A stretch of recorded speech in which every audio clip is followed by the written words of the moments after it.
sini bukanlah kata tak payah nak kerja sangat, enjoy je, tak boleh juga. Kerja tu ibadah.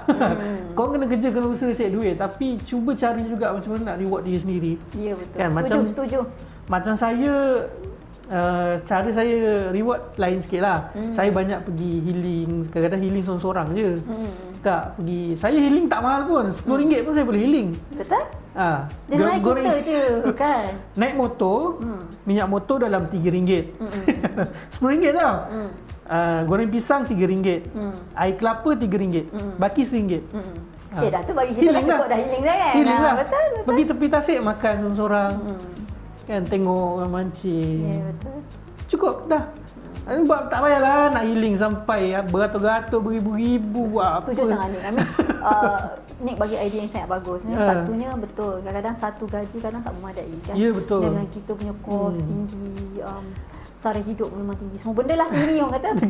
Dekat KL ni, 3,000 pun tak cukup. Ya. Jadi sebab tu kita kena ada extra income. Kena buat dua kerja lah maksudnya. Ada kat yang mungkin diorang anak-anak muda yang duduk luar KL tu kan, mungkin nak berhijrah ke KL. Bukanlah kita orang nak cakap KL ni mata kedarah semua mahal kan. Korang jangan datang sini. Tak.